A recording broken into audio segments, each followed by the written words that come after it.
Today we have Dr. Thomas Wakefield, a distinguished medical professional and researcher who has significantly contributed to vascular surgery at the James C. Stanley Professor, University of Michigan Medical Center. With an illustrious career spanning several decades, Dr. Wakefield's expertise lies in venous disorders, particularly venous thrombotic disease and superficial venous disorders.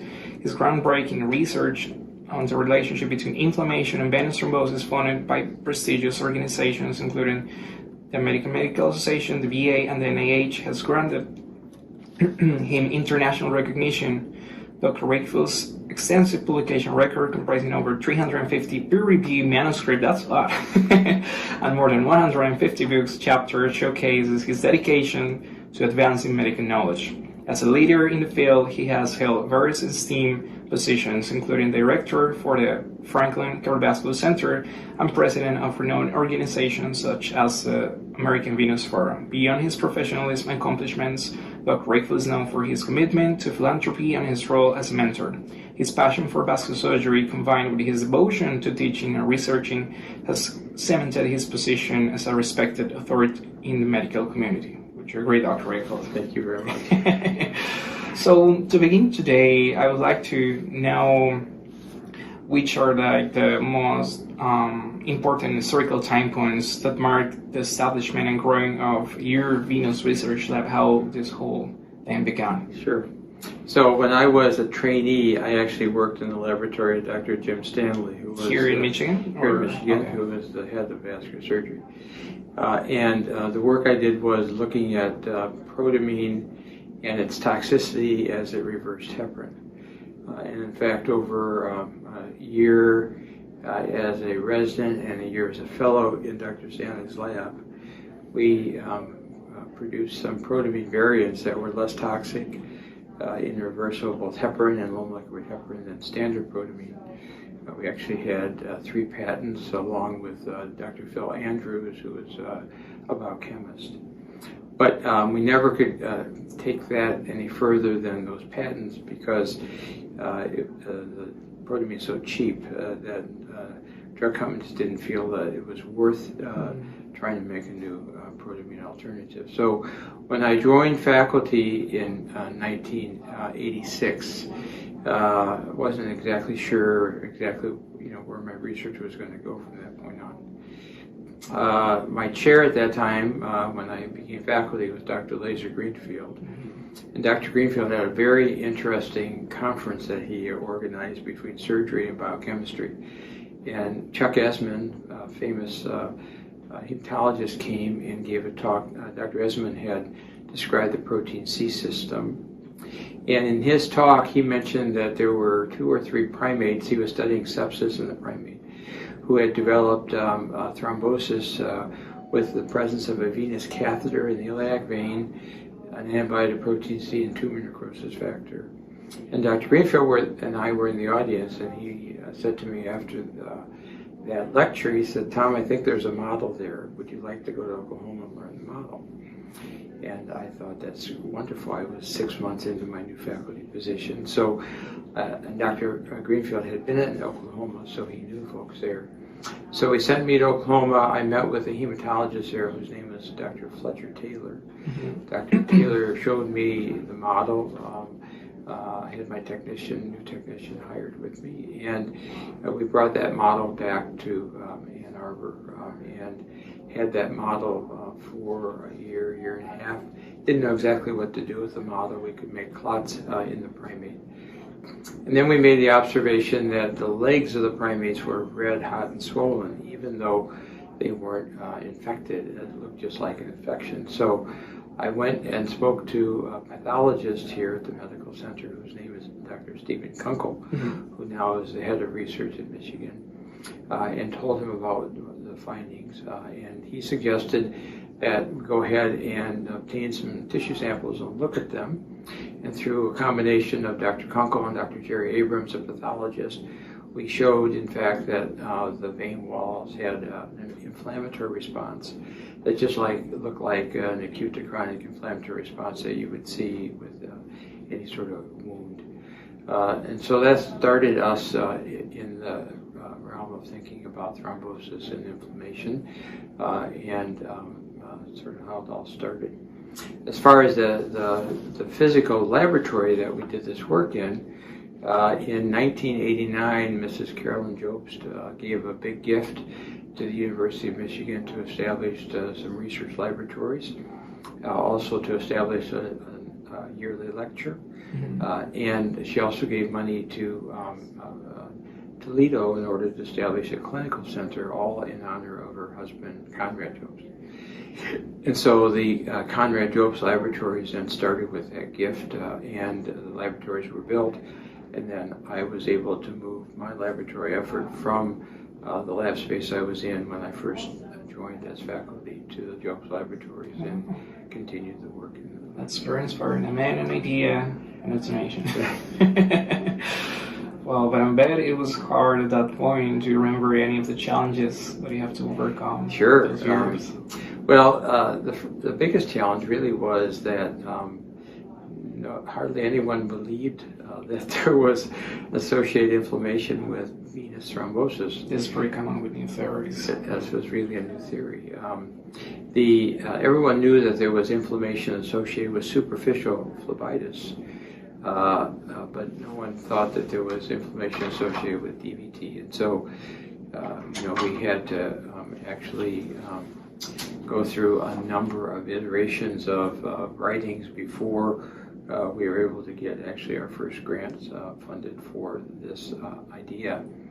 And we also had to move from the primate model to a less expensive model that we could do more animals. So we actually went to the literature found in the pharmacy literature that there were models of inferior vena cava ligation in order to look at new anticoagulants, and then we modified those models to allow us to look at the inferior vena cava vein wall, both with full ligation and then partial ligation in order to look at the vein wall thrombus interface. I have two questions after that. How was your impression after doing surgeries in humans, then to go into monkeys and then into another animal? How was that experience for you? Well, in research, you always want to be able to try to take information and eventually go back to the patient. And so I guess we went in the opposite direction, but we always have sort of said we need to look at something in the rodent first, and once we have something that's close to a clinical application, then move that to a much larger animal.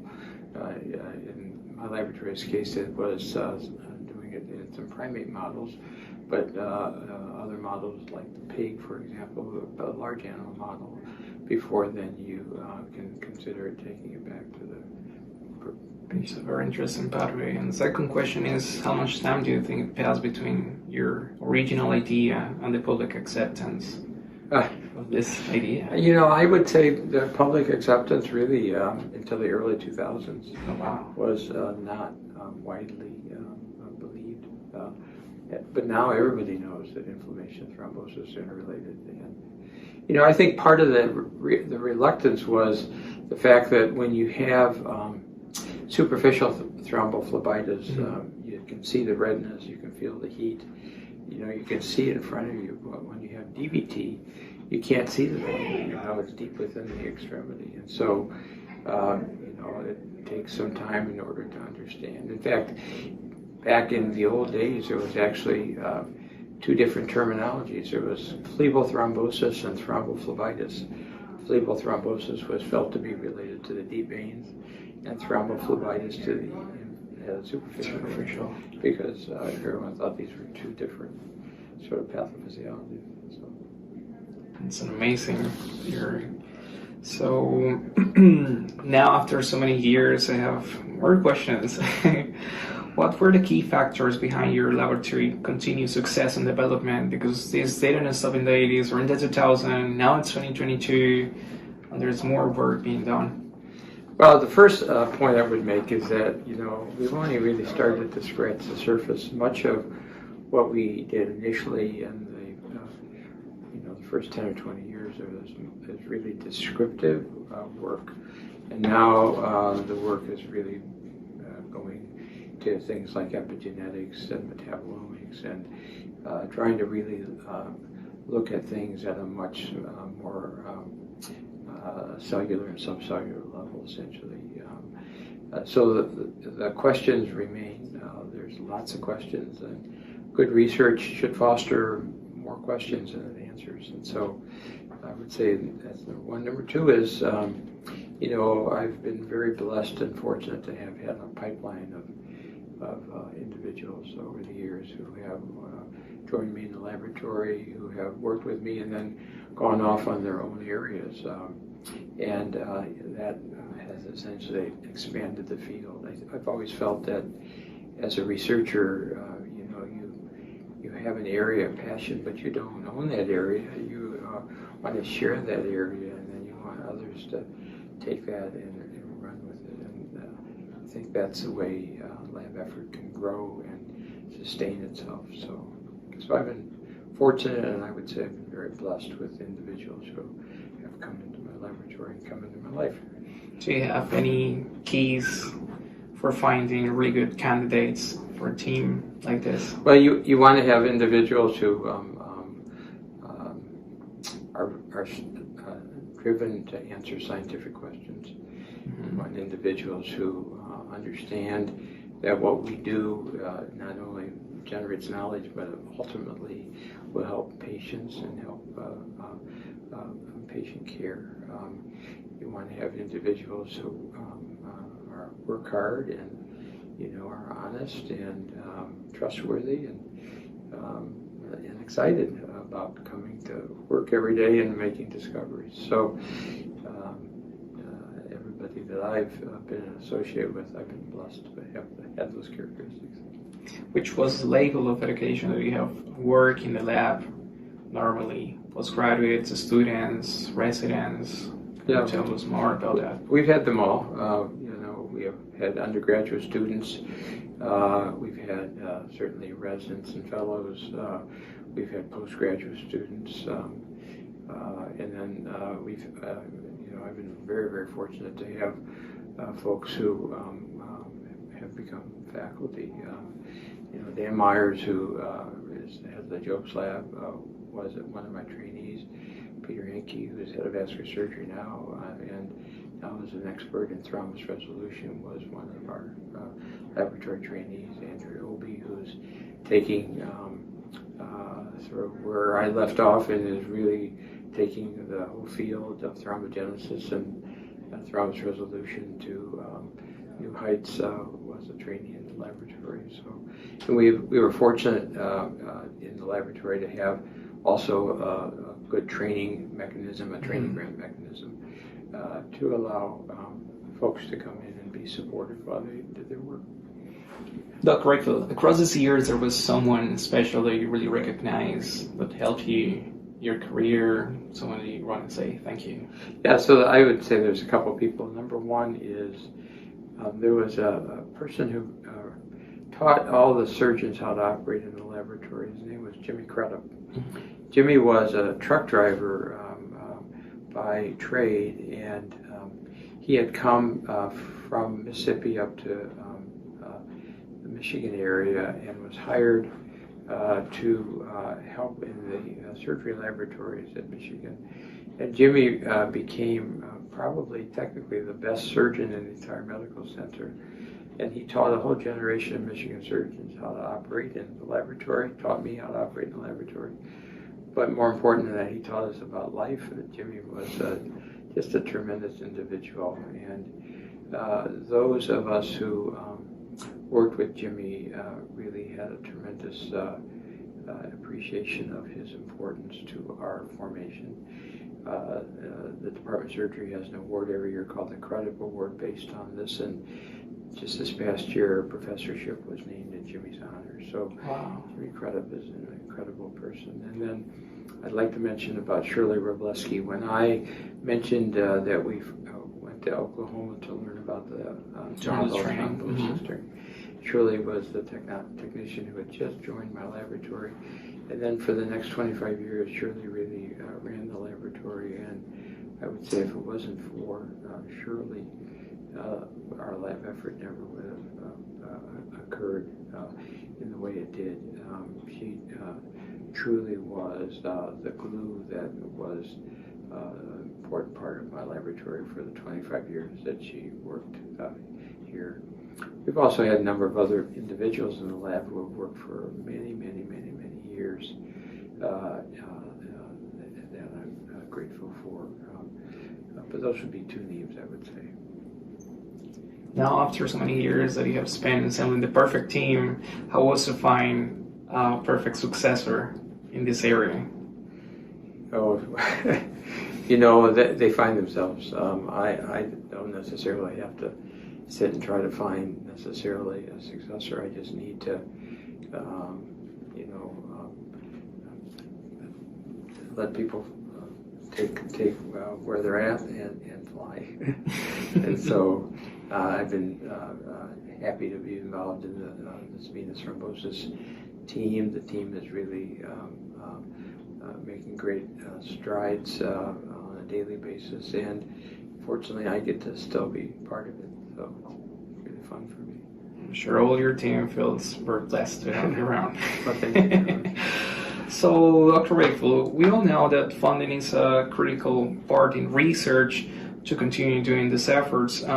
Could you shed some light on your strategies for securing funding and building partnership with institutions or organizations that you can Yes, well, work that's with? a really important question. I think one of the best things I can say is that you should have a very diverse portfolio, which includes, of course, NIH funding and government funding, or VA funding, DoD funding, something related to the government. Mm-hmm. But in addition to that, you should have both industrial funding and you should have philanthropy. In that way, with a diverse portfolio, if one dries up at a period of time, then you've got others that can help support during that time. Because, there are going to be times when your NIH grants are going to be between grants, for example, or you're going to have times when industry funding is going to dry up for a particular reason. So you want to not necessarily have your life have to close because you lose funding, because everything is in one basket, essentially. Yeah.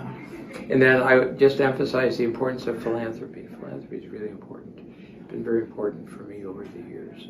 And philanthropy really allows you to do high-risk, high-reward research that perhaps you can't do otherwise. And so donors to the work are incredibly important. So a mixture of funding from all sources is, I think, the recipe to That'd be success. your recommendation.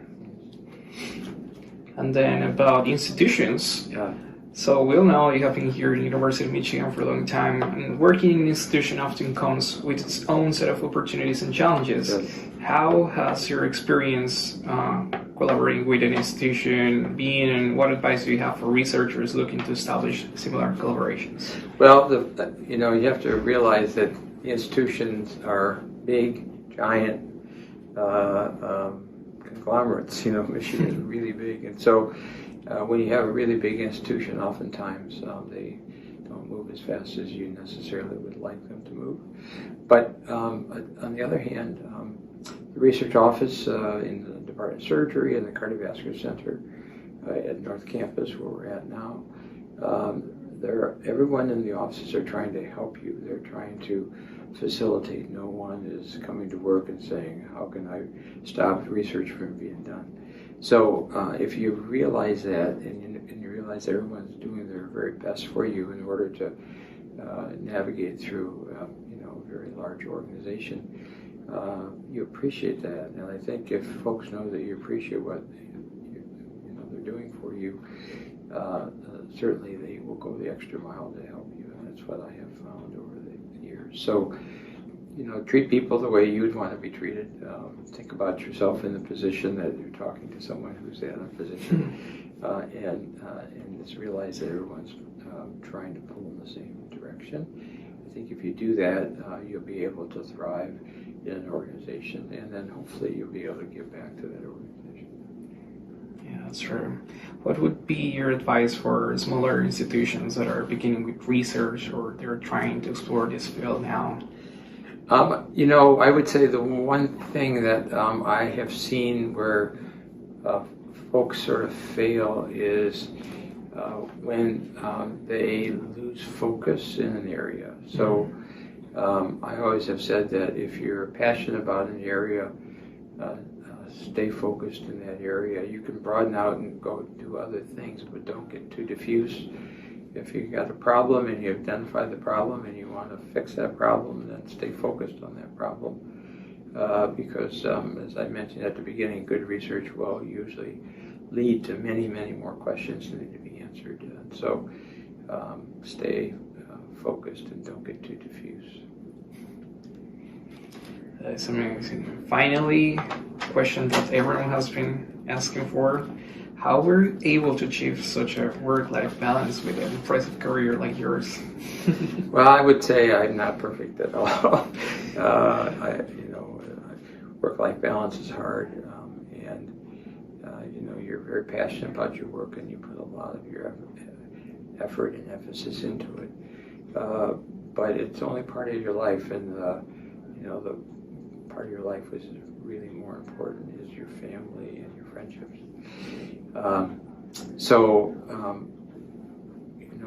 I would say, number one, hope you're blessed with really understanding folks. Like my wife and my children have been very understanding for me over the years, number one.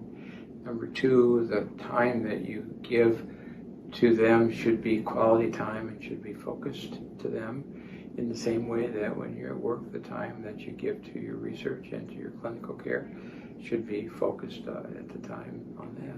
So even if the time isn't as great as the amount that you want, make it really good quality time when you're with your family.